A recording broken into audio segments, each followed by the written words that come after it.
I don't believe my work life would have ever been what it has been if it wasn't for John Carpenter.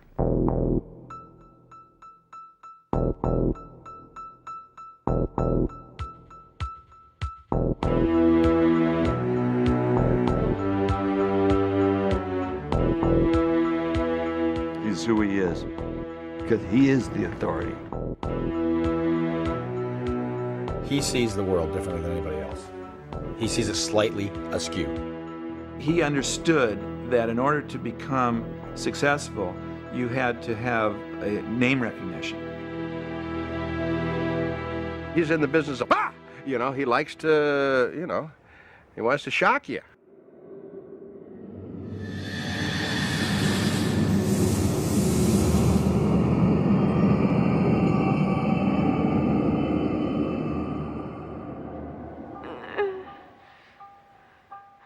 In a career that spans over 3 decades, John Carpenter has made over 20 films. A private and fiercely independent figure, Carpenter often writes, edits, directs and composes the music for his films all by himself. Always an enigma, Carpenter has been called the Prince of Darkness, the pornographer of violence and the patron poet of the fantasy film.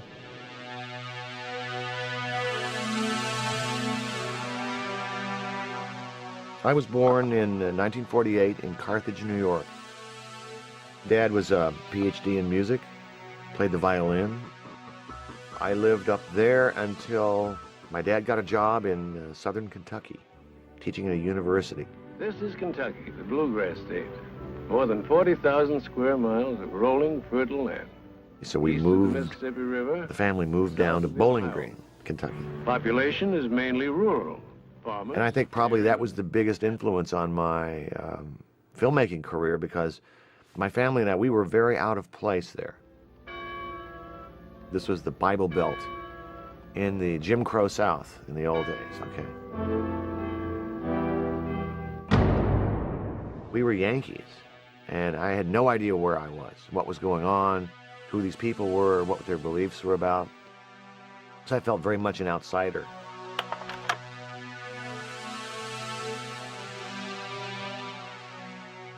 I think I found my love of life and my survival in both music and movies.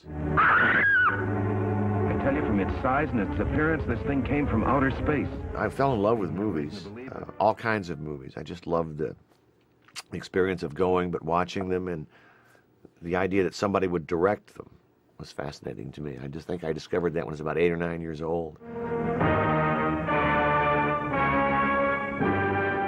My mom and I went to the movies, and we went to see It Came from Outer Space, which is an early 3D movie. The opening sequence, this meteor comes shooting across the sky and blows up. I was very young at the time, and that profoundly frightened me. I jumped up and yelled, ran, because I thought I was in danger. When I got to the back of the theater, I thought, man, but that's cool. I want to see a little bit more of that. Let me see you as you really are. I was especially attracted to the kind of horror sci-fi world. That was really interesting to me.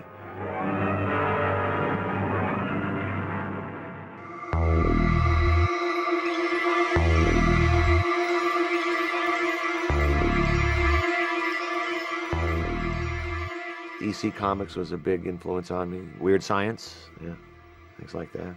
Tales from the Crypt, I love that kind of stuff. John and I were probably, among the hundreds or thousands of people that were under the bedspread with a flashlight because they weren't allowed in the house. I don't know what it was like in Kentucky, but I grew up in the Bronx in a Catholic family, and I had to sneak all that stuff. But this was back in the 50s and 60s. There wasn't a lot of opportunity back then to have friends who enjoyed the same thing. It's not like it is today.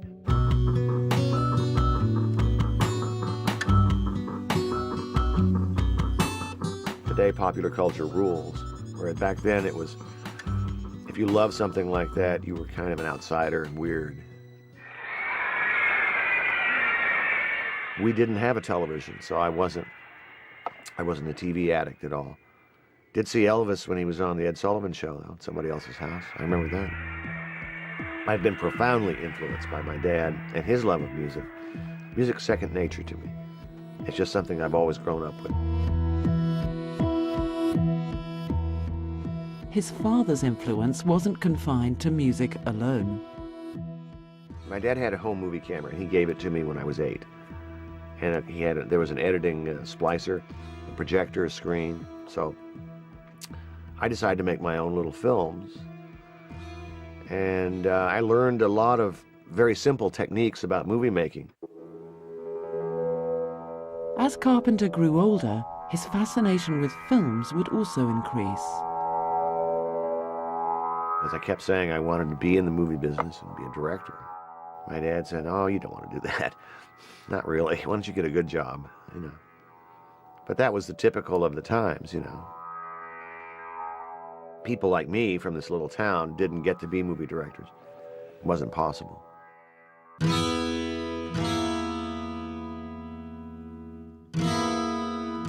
It was 1968, and I had to make a decision about what I was going to do with my life. I was making good money in the rock and roll band, meeting girls and making bucks and playing. But I thought, now's the time to do something about this love of movies. If I'm going to do something now, do it now. I got accepted at USC, which was known as the best film school in the world. So off I went. And it was a very different place in those days. This was during a lot of the unrest over the Vietnam War. So that was going on as a backdrop. Stop the bombing and stop the war. A lot of radicals going on around there. It was 1968, 69, 70. But that aside, I learned everything, every basic idea about filmmaking that I now have from film school. Camera, sound, lighting, mixing, acting, writing, editing.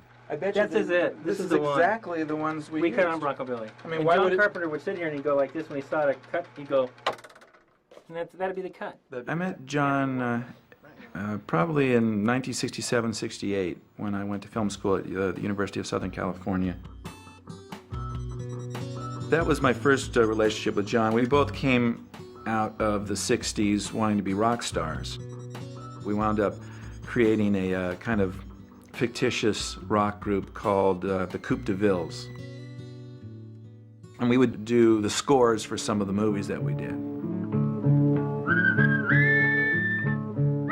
One of the earliest scores that Carpenter created was for a short student film, The Resurrection of Bronco Billy. The film was a gentle elegy for the Western. Like the young Carpenter himself, the main character is an outsider who fantasizes about becoming a cowboy hero.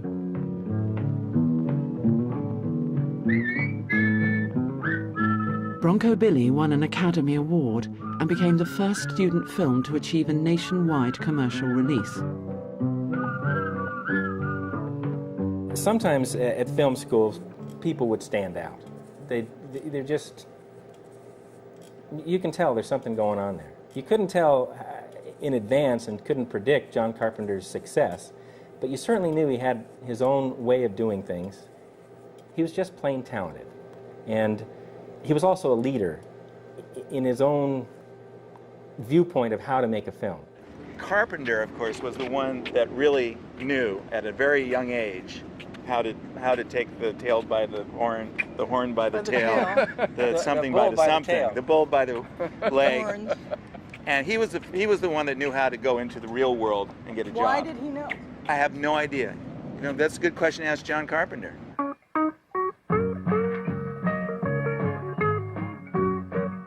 And the film which gave him his first professional break was Dark Star, which Carpenter himself described as Waiting for Godot set in space.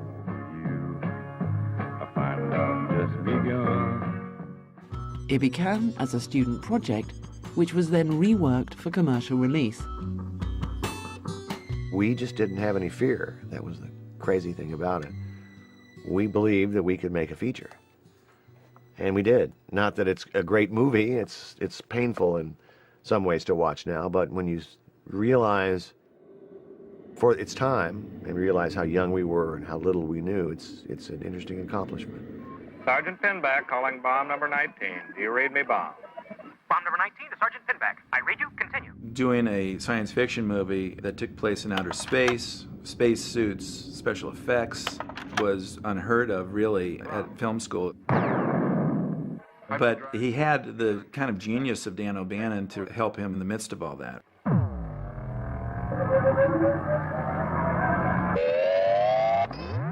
Dan was using, I think, old egg crates and painting them up and sticking them on parts of the ship to make it look, give it some modeling. But if you look closely, you realize that these were all kind of silly things. And he did a wonderful pastiche, you know, of creating this world with absolutely no money. I mean, it was just with trash, you know, but it looked pretty neat.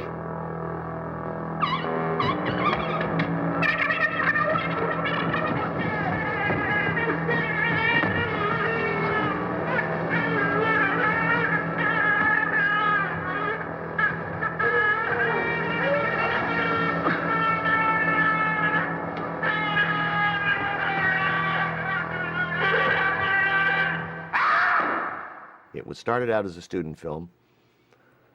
It became a feature film, was recut, reworked, rescored. And it was a real, again, another big, giant learning experience about Hollywood and the movie business. And what does it all mean? And how do you get something from an idea to a feature? Carpenter's follow-up to Dark Star was the low-budget Assault on Precinct 13, a stylish and edgy siege thriller set in a decaying suburb of Los Angeles.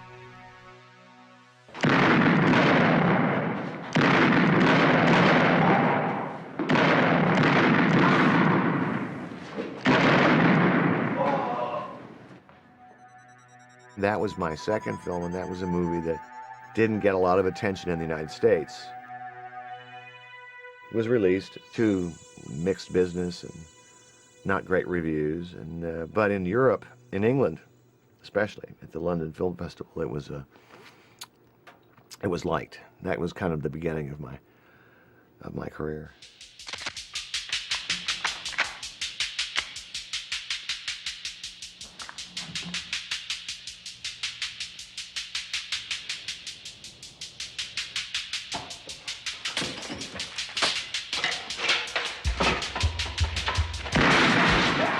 When you look at Assault on Precinct 13, it's a bunch of people pushed together in a tight, tense situation, and because of the people that they are, they have to overcome the situation, but they don't overcome it by doing an awful lot of sitting around and talking about it. They overcome it by being the guys that they are.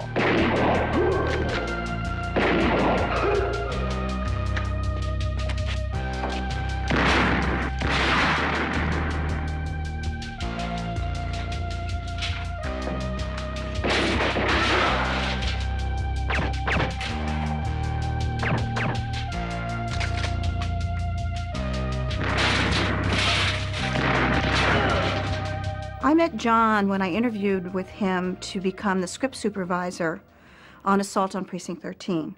We had a lot of, common references, things like Howard Hawks' love of his movies and things like that. And so my first working experience with John was on the set of Assault on Precinct 13.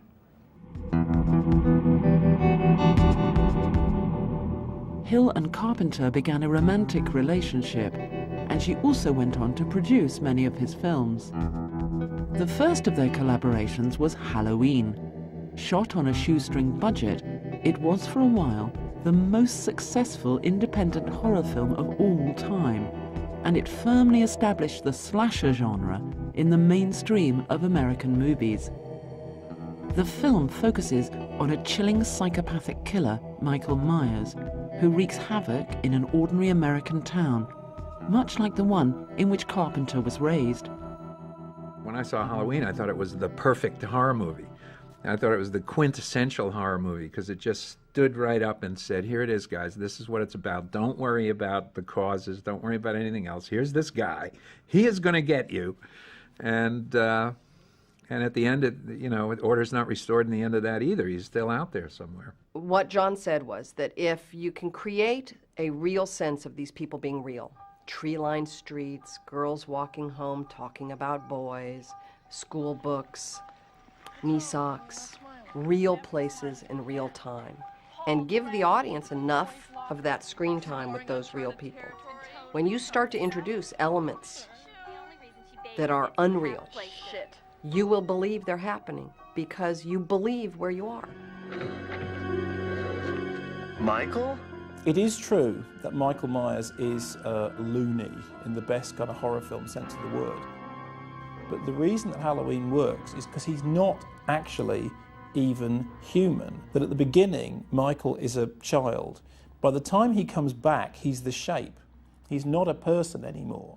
So what Carpenter is doing there with his co-writer is turning madness into the supernatural thing, because Michael is so crazy, he actually ceases to be human and he becomes, you know, this immortal boogeyman.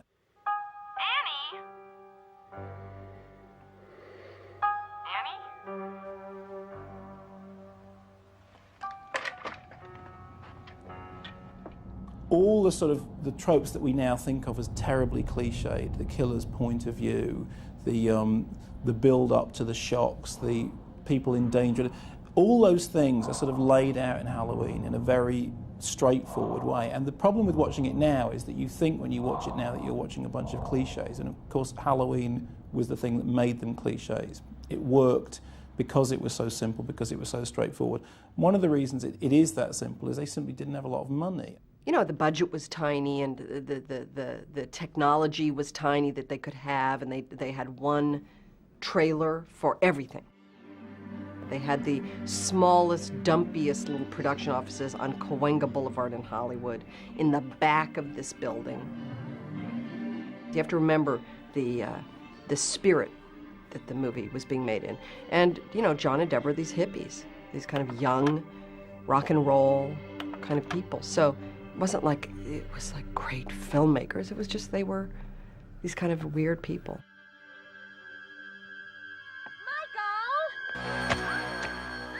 In the true spirit of low-budget filmmaking, everyone lent a hand. On the opening shot of the movie, I am the hands of the little boy, and who reaches in, takes the knife, and carries the knife through the house and up to the girl, the sister. One of Carpenter's old pals from film school, Nick Castle, was also roped in to play the shape itself. He always laughed because, you know, I was the nicest guy in the world. That was my thing. You know, in fact, when I was in high school, I was voted senior most friendly. But John always kind of looked at that with skepticism. He said, I know there's a dark side underneath there, Castle. And I remember him always saying that. And that's probably his kind of ironic twist on the shape, that the guy that's supposed to be the nicest guy in the world is behind the mask. And I know there's something evil there. Tommy, please! Tommy, hurry up! Tommy, please! Tommy, please! Tommy, get upstairs. What is it, boy? Get upstairs, get Lindsay, lock the bedroom door. Do as I say! The boogeyman is... Hurry! What Carpenter does is to take a series of situations in which there is somebody in a situation of danger, usually a sexual situation, and just play it to the hilt. I mean, you think about the Halloween set pieces, there's really, 5 or 6 set pieces, and that's the whole film. The opening sequence with that incredible, it's not Steadicam, it's Panaglide, it's very early, has now become so imitated. The killer's point of view, we see him stalking around the house, going up the stairs, singing. It's just an extraordinary opening. A Steadicam, or Panaglide, is basically a camera system that attaches to the operator. It's a gyroscopic system. You wear the camera. You can use it in place of a dolly shot. You can walk up and down stairs, and it's used all the time now.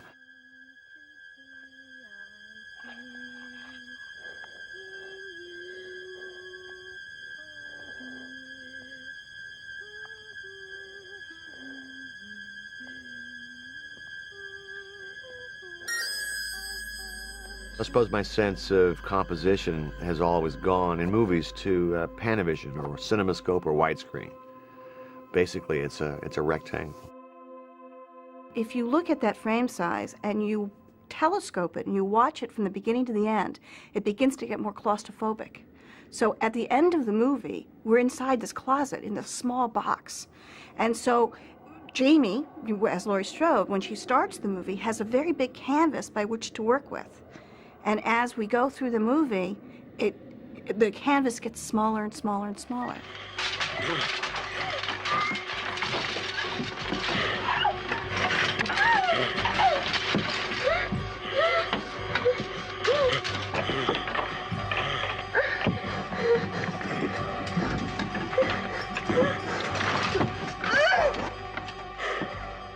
So I would have the shape, or the killer in Halloween, either appear in the background of a scene or in direct foreground. Okay, this shoulder, or over his shoulder or something.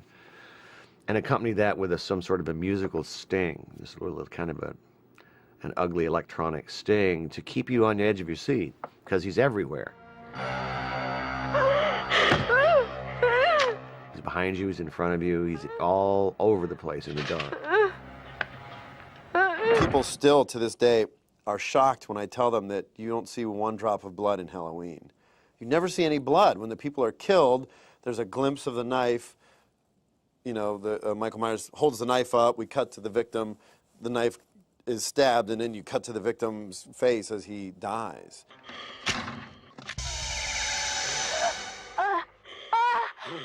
Hello?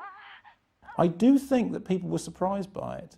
I think nowadays you know Halloween so well that you think, oh, well, nobody could be really scared by this. But when Halloween opened in cinemas, it worked because it scared audiences, not because it really impressed critics in the way that perhaps Assault on Precinct 13 did, but because it really scared audiences. And it made everyone realise that there was money to be made in their slasher hills.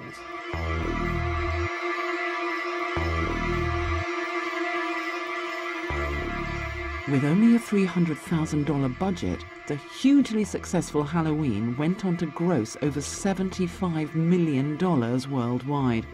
One of the many reasons for its success in terrifying audiences lay in the music, composed by Carpenter himself.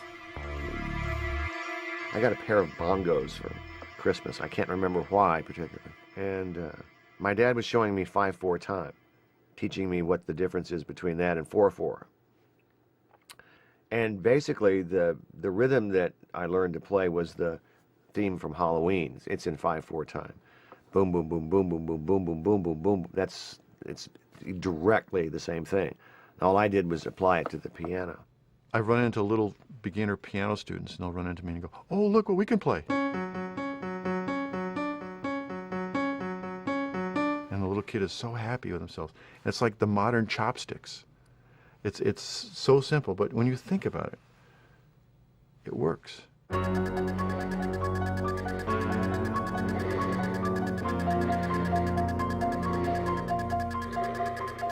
All this art is a communication, so John selected those notes in that rhythm and doing it on a piano, and it's the communication which now is associated with that image. And this theme and Michael Myers are inseparable.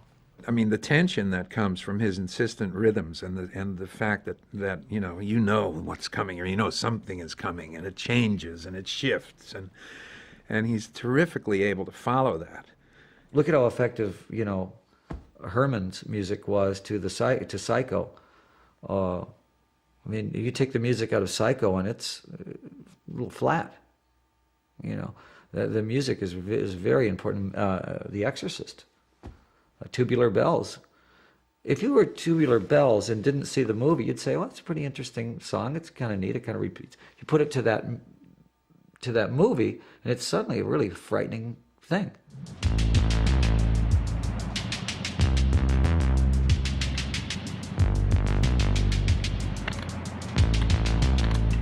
John's music woke me up to the idea that you don't need to punctuate with orchestra and with you don't have to be manipulative in that expansive a way.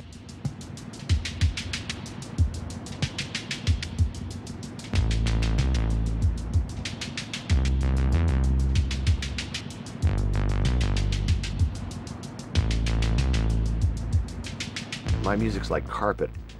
You had come into an apartment. you hire me to put carpet down. I'm going to put a carpet underneath your feet. It's going to support you, but you're not going to notice it after a while. It's going to be invisible. So the music needs to be invisible. It needs to just be under there and support what it is that's going on in the scene.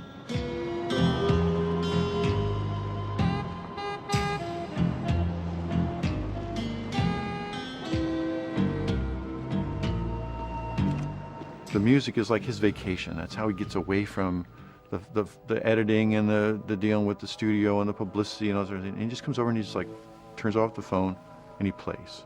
And it's just fun. I don't want somebody telling me how to do it, so I'm not going to tell anybody else how to do it. I would never deem to do that. He really gives you that feeling that, okay, you're going to do something for me. It's not going to be what I would do myself if I could do what you're going to do. But that's fine, because I know I'm going to enjoy it, and I will take the best you can give me and put it in my movie. One of the things John said to me, he says, Alan, there's only one thing about doing the score for this thing, he says. The only rule is there are no rules. John's one of the few people, because he has such a good grasp on music, it's never a problem for him. He's right up to it. Knows when he should be in there playing something, or knows when he should have somebody else play something, or knows when there should be absolute quiet.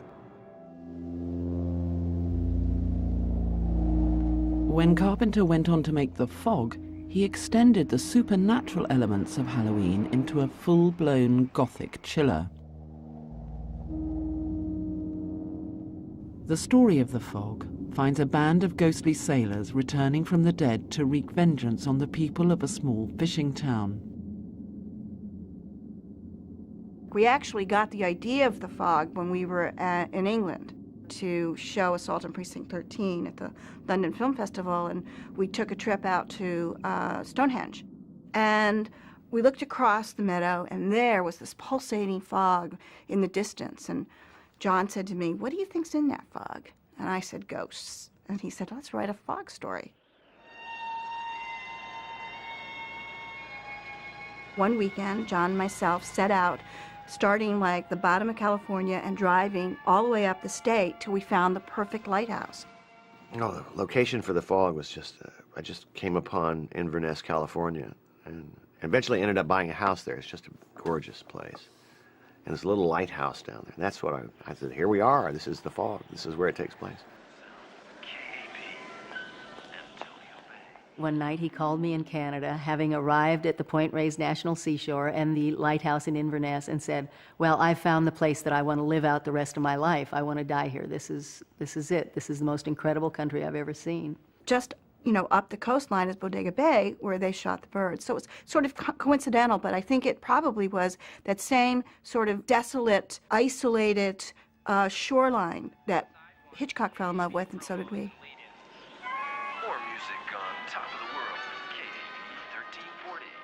The lighthouse was down 365 steps. The camera equipment, the camera operators, everything had to be carried down this just straight, heartbreaking flight of stairs. Once you got down there, you didn't want to go back up.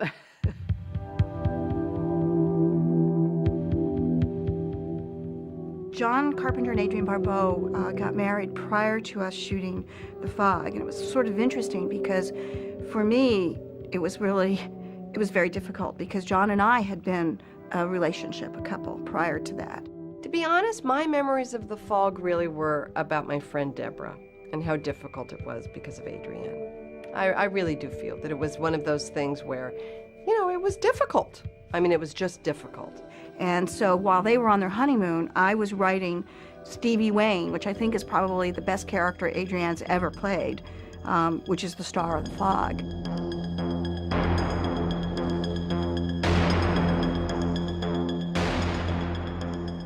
The first day we started The Fog, we'd only been married a couple months. We drove to work in separate cars, and we were very professional on the set.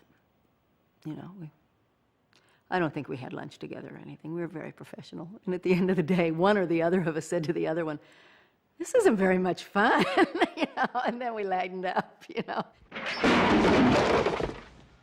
I think I'll go to Vancouver now.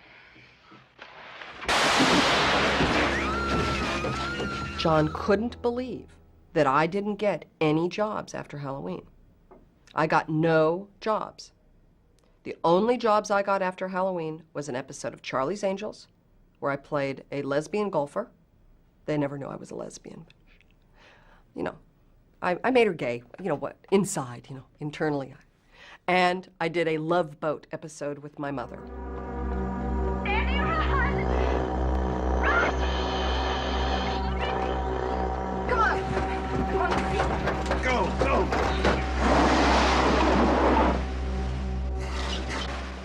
The coupling of Halloween and The Fog then led to other horror films going, ooh, we should put her in the movie because she's sort of that girl now.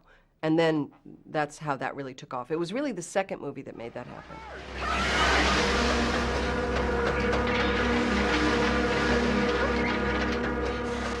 I remember we were in, shooting Poor Man's Process in a studio somewhere where it was just, inside, and young grips were running lights by the side of the car. And John was literally standing by the camera going like, ooh, here I come, I'm the bad fog. And it's like, John, give me a break here. I'm trying to look scared. In a similar style to Halloween, Carpenter shuns gory effects in favor of the hidden horrors of The Fog. Blake, I have your gold! The scariest thing about The Fog is you never really see what the ghosts look like. But you know that they're there, and it's scary.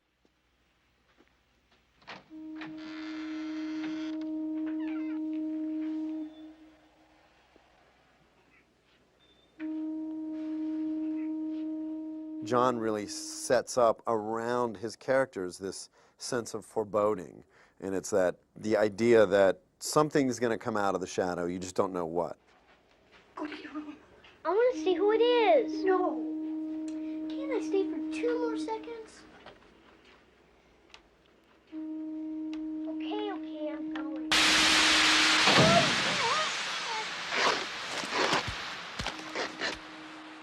Although Carpenter was primarily making his name in horror films, many observers also began to detect similarities with the traditional Western.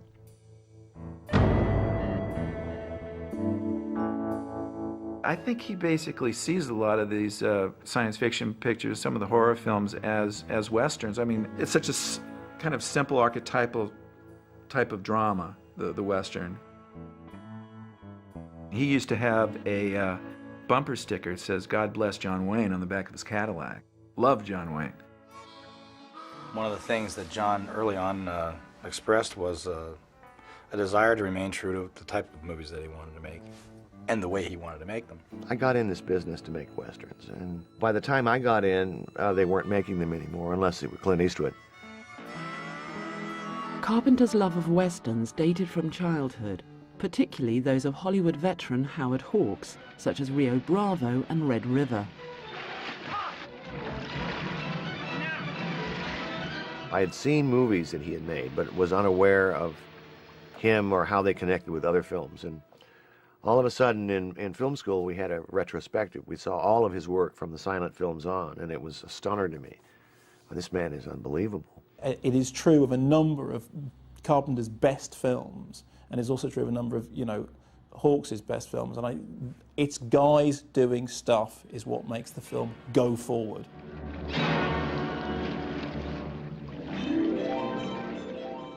What I loved about him was he appeared to be without technique. It appeared to be seamless and simple, but that in itself is a style that's very, very difficult to do. So I studied his angles and his way of staging and what his concerns were. His action comes fast, it comes out of nowhere, it's fast, and it's over with.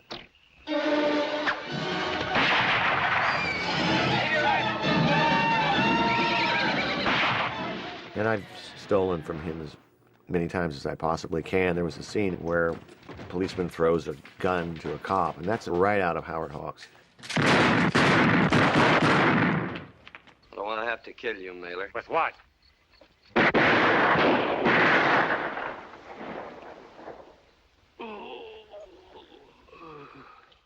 The Western thing is it's people at the very edge of civilization, and that is true of an awful lot of horror films, is that they're people in extremis.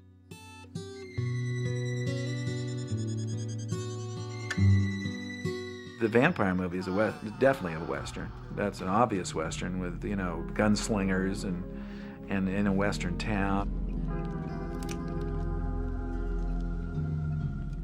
When I made Vampires, I decided I was going to lean a little bit towards Sam Peckinpah in terms of style. Peckinpah is kind of a genius show-off director. He shows you, he does all these different cameras in slow motion. I decided to give it a try. So there's a little bit more violence and blood, and people splitting open and stuff like that.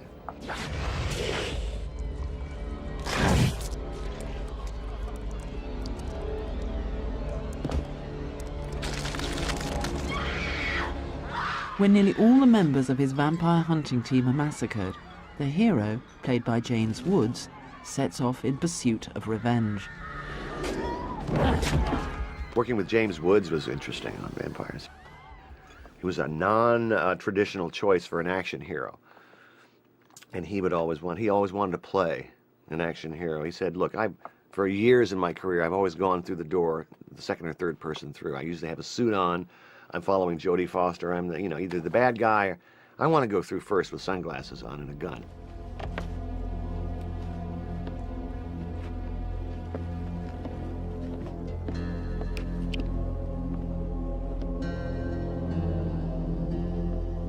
It was here.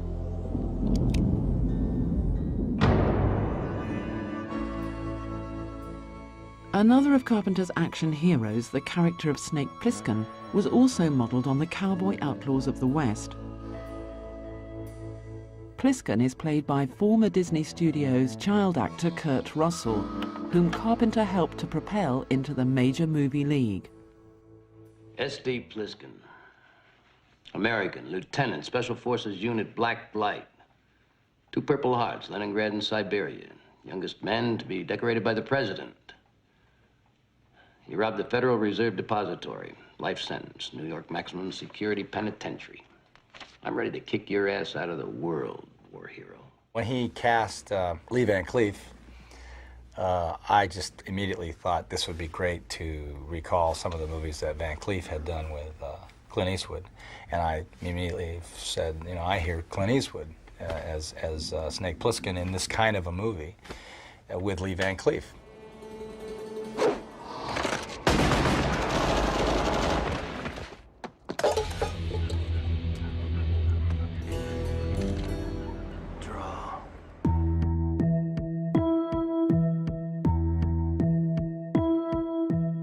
Snake Plissken is the hero in Escape from New York, a film in which the frontier town of the Western has been replaced with a vision of urban violence and decay that reflects Carpenter's lifelong fascination with comic book styles.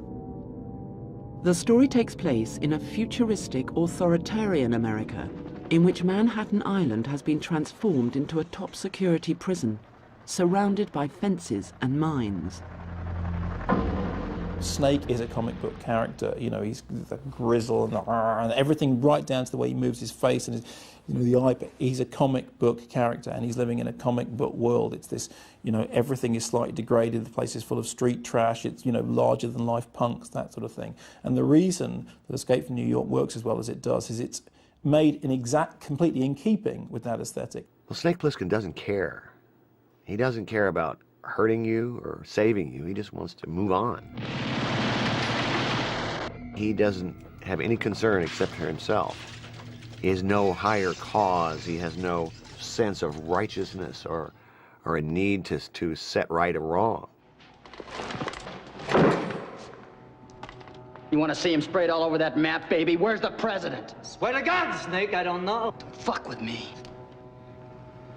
Why do you want to know? I want him. I think that there's something about Snake Plissken that all boys and men sort of like. They sort of like to be like that. They'd like to live a day like Snake anyway. I know I would. I know that a large part of John's personality and my personality exists in Snake Plissken. It's a large part of who John and I are. There's no question about it. We are singular men. We are independent-minded. We are we border on anarchistic. I think that's one of the reasons why John has kind of been outside the Hollywood box in many ways in terms of independently making his movies and having his own vision. So Snake Plissken is a part of both Kurt and John. Playing alongside Russell was Adrienne Barbeau, Carpenter's then wife, who was chosen to play the feisty heroine Maggie. Certain of the women characters, certain ones, I am influenced by Howard Hawks. He was very different in his approach to women. They weren't mothers and housewives. They were much tougher. They're different. They're different, funnier and sexier and more cynical. I really like that. You're Plissken? He wants to see Brain. The woman who was strong and capable, and that was the kind of role he wrote, and I think he saw me as someone who could play that. You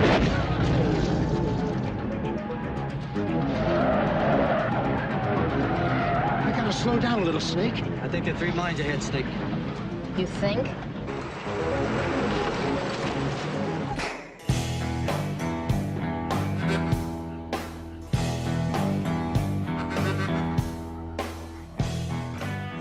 A bigger budget sequel to Escape from New York, Escape from LA, was made over a decade later.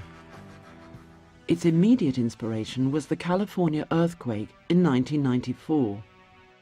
As with the Big Apple, Plissken's adventures in the Big Orange find him once again mixing it up with a wild assortment of friends, fiends, and foes. We hadn't worked together in a long time, I don't know, 7 years maybe. And he said, action. I came down the hill, or whatever it was. I came down the hill, did the look at the sign or something, walked on, cut, and it was like we had finished Escape from New York on Friday and started Escape from LA on Monday. It was like we had the weekend off.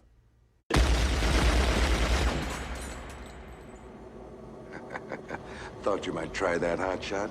That's why the first clip is loaded with blanks. Bye-bye, Snake. Good luck. John called me and he said, I'm going to do a sequel to Escape from New York. I'm going to do Escape from L.A., and how would you like to be Lee Van Cleef?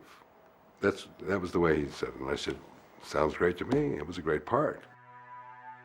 Kurt and John and Deborah Hill had written this screenplay. I read it. I came in, supposedly to do a reading for it. We didn't talk at all about the part.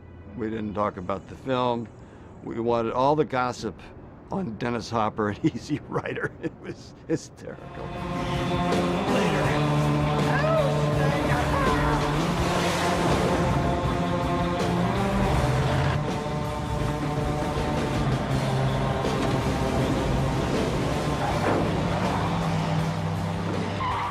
The pay wasn't bad.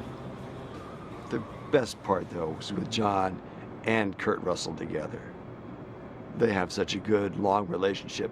Being allowed in, even for a moment, on that friendship, that's better than the pay.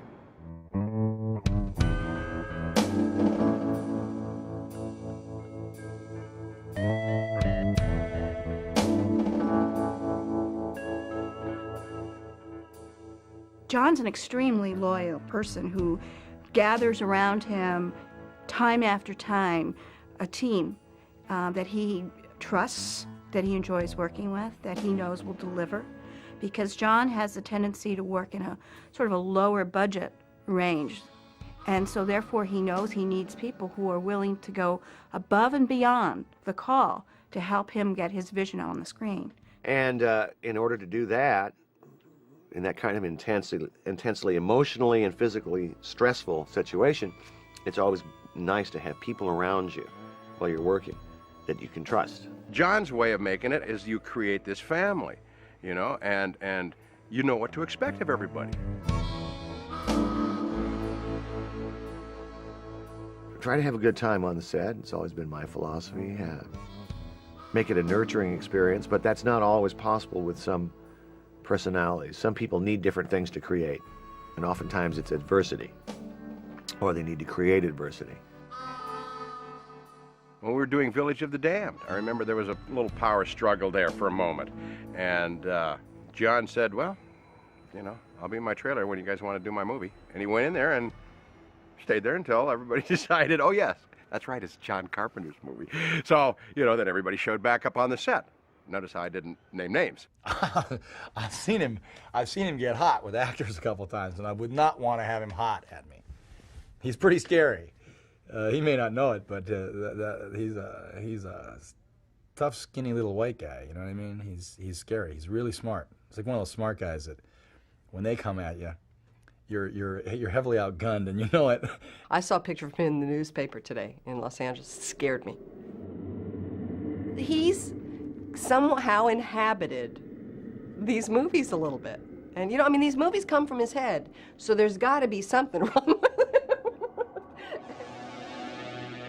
Almost every new film that Carpenter released contained its share of references to Howard Hawks, and he finally took the logical step of actually reworking one of his mentor's own movies in the 1951 sci-fi thriller, The Thing.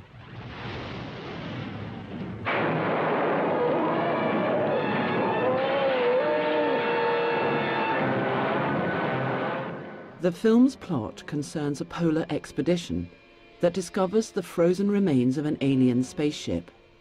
The craft is harboring a shape-shifting organism that can mimic other forms of life. It was Carpenter's first big studio production, and the resulting controversy was to prove a turning point in his career. Up until, quite late in his career, Carpenter was quite happy to play with fairly low budgets and to be experimental and to do, to push everything as far as possible. The best bits of Halloween or the best bits of Assault on Precinct 13 are things that are done really, the best bits of Dark Star, done on a really, really tight budget, and they have to be inventive. Of course, with the advent of the late 70s and early 80s and filmmakers like George Romero, suddenly audiences got a taste for gore. So the climate for special effects had changed. Suddenly movies weren't necessarily just about a scary horror story, but then you suddenly needed this grotesque imagery to go along with it. In the case of The Thing, it's, well, what if you actually could demonstrate a shape-shifting alien? What if it was possible? And together with Rob Bottin, they suddenly found themselves at a time in cinema history when they could.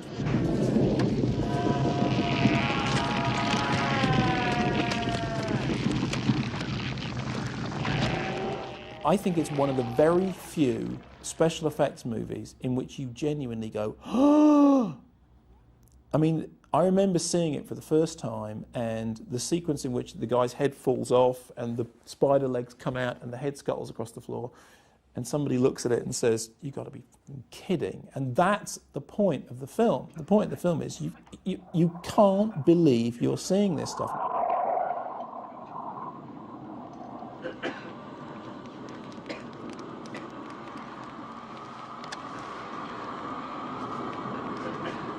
You gotta be fucking kidding.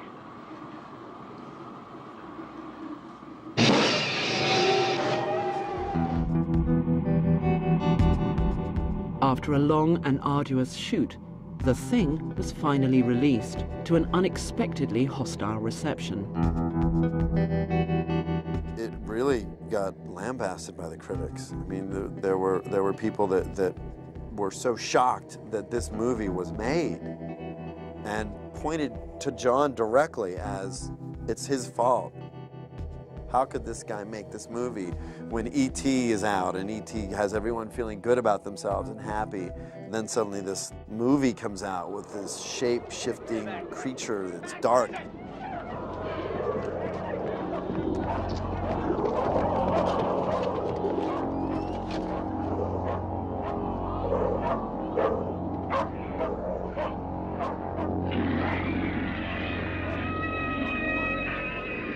I think had The Thing come prior to E.T., prior to Alien, it would have been enormous. It would have been huge. Damn it, child, torch it!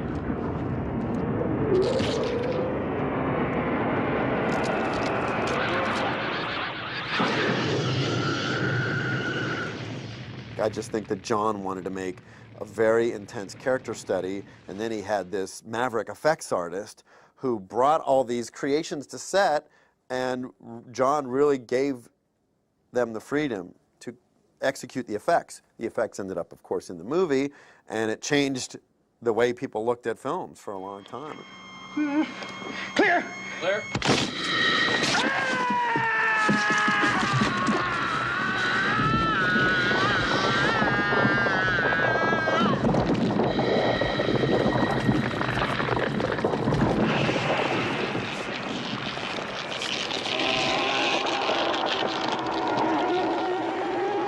It wasn't, as all these critics say, the special effects getting out of hand. It was somebody, you know, embracing what was possible and stretching the genre absolutely to its limit.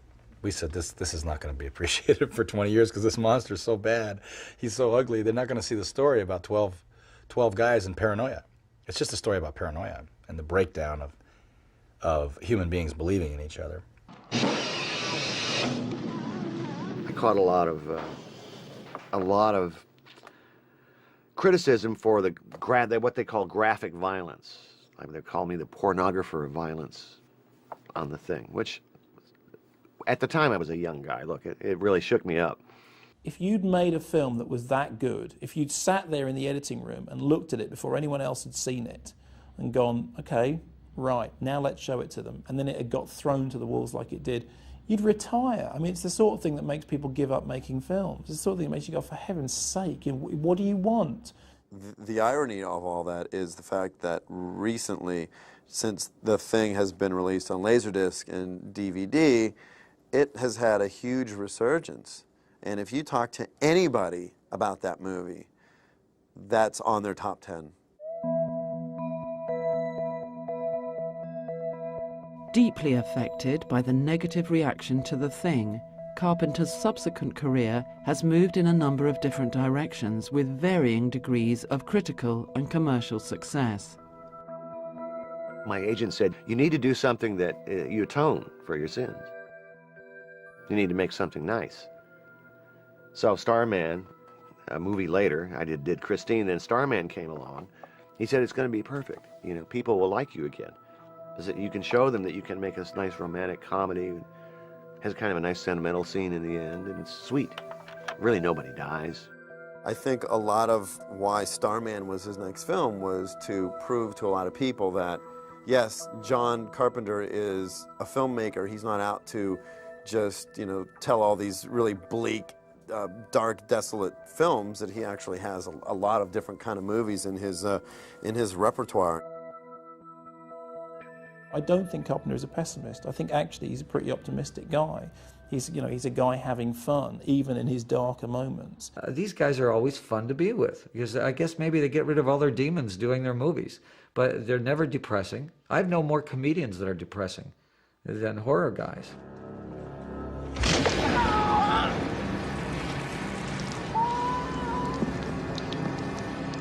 We had this big vat of churning green slime, whatever it was, that we were supposed to believe was the, you know, and I remember Donald Pleasance, God rest his soul, one of the greatest actors of all time and the most fun to be around.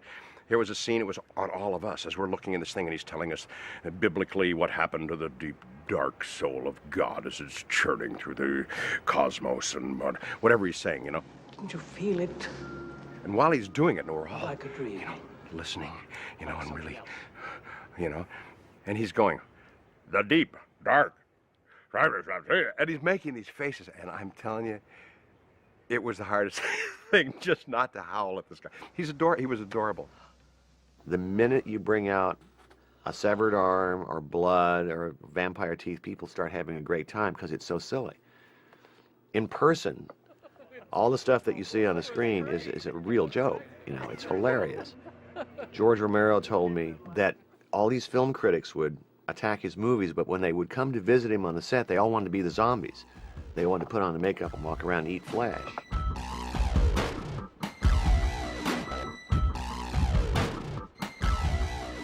In the years since Starman and The Thing, Carpenter has preferred to work on the kind of independent pictures over which he retains the maximum creative control.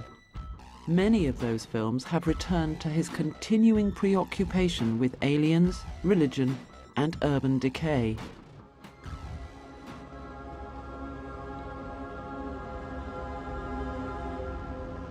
I'm fascinated by religion in films. I'm always dealing with the Prince of Darkness and the Fog, and a lot of these movies have priests, and it's about religion. It's so wonderful what you're doing, Father. Opening the church again. Prince of Darkness contains an ambitious blend of quantum physics, theology, and gothic horror, set amidst an apocalyptic atmosphere of impending doom. I mean, if you take movies like Escape from New York, Escape from LA, Assault on Precinct 13, They Live, a lot of these things are apocalyptic in their sense of what contemporary life is all about. In They Live, a homage to the 1950s invasion of the body snatchers, a special pair of glasses enables the hero to recognize that an alien race is secretly controlling our everyday lives.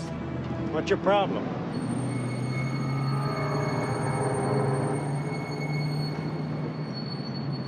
I said, what's your problem? I loved his line about he liked to think of the ghouls as the Republicans. Well, I've always had a little trouble with authority, I suppose. Probably when I was younger I did. Now that I'm an old man and I'm a father, I have no problem with authority as long as it's me.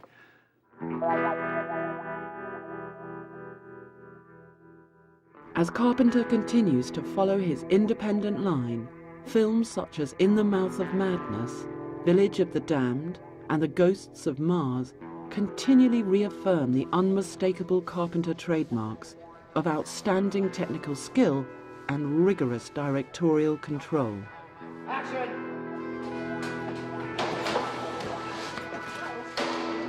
If I was going to produce a movie and I only had $10 million, but I wanted it to look like 25, and I wanted it to be special in the way it looked like a 25, I probably have to call on him because he's so practiced at it.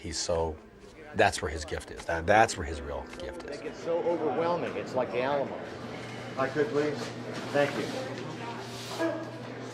I know this, that John is a dreamer, and I hope that he is able to make that big dream of his come true. I think he's still working in that direction. I feel that all of the aspects of his abilities to express himself with music, with scariness, with humor, are all sort of coming together now. And I think as a mature artist, he's going to give us his best work down the line. I don't believe my work life would have ever been what it has been if it wasn't for John Carpenter. You know, he's weird looking. There's no question. I wouldn't bring him over to my house. He'd scare the shit out of my kids. But I have gratitude to him for what he did for me. I think John is a self-made man, self-made director who's been able to have an enormously successful career and not compromise in any way his vision. And I don't believe he ever will. Action! There are very few directors whose names mean anything to the public, and John Carpenter's means something. I suspect that part of the reason it means such a lot to him is just sheer bloody-mindedness.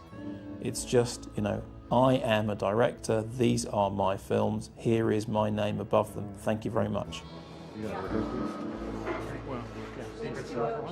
I've been lucky enough to have my name associated with my movies. One day I will be gone from this earth, and I want at least somebody in the future to look at my movies and realize they're mine. They may be screwed up and you may not like them, but they're my movies.